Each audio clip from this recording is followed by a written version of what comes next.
In today's video, I'm going to teach you how to enter GPS coordinates to Waze in 2026. So grab your iPhone and let's go through this together like you're actually doing it right now. Start by opening the Waze app on your phone, give it a moment to load until you're on the main map screen and you can see your current location. Once Waze is open, look at the bottom of the screen and tap on the search bar.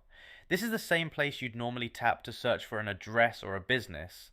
When the search bar opens up, instead of typing a place name, you're going to type in the GPS coordinates. Now, when entering coordinates, make sure you're using the correct format. You want latitude first, followed by longitude, and they need to be separated by a comma. For example, you type the latitude number, then a comma, then the longitude number. Take your time typing this in because even a small typo can send you to the wrong place or stop Waze from recognizing it. As you type the coordinates into the search bar, Waze will usually start recognizing them as a valid location. Once you've entered the full set of coordinates in the correct latitude and longitude format, go ahead and search. You can either tap the search button on your keyboard or tap the result if it appears below.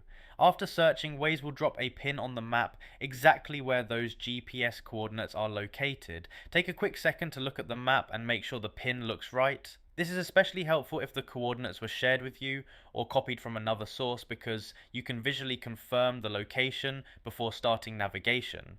Once the location is loaded, Waze will show you the destination details just like it would for any normal address. You'll see route information and an estimated travel time from your current starting location. If everything looks good, you can tap on Go Now to start navigation. At this point, Waze will calculate the best route from where you are to the exact GPS coordinate you entered. From here on, it works just like normal navigation. Waze will guide you turn by turn, update the route based on traffic, and adjust if there are any delays along the way.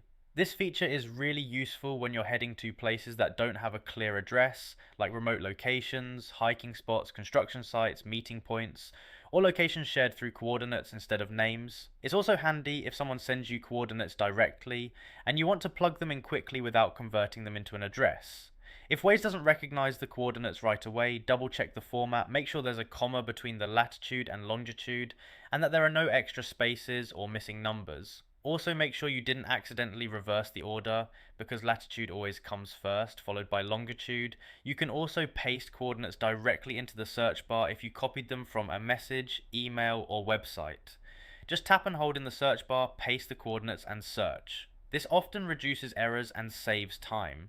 If you're only previewing the route and don't actually want to start navigation yet, you can stay on the route preview screen and look at the directions without tapping Go Now. This is useful if you're planning ahead or checking travel time for later, and if you ever want to enter a different set of coordinates, you can simply tap the search bar again and repeat the same process.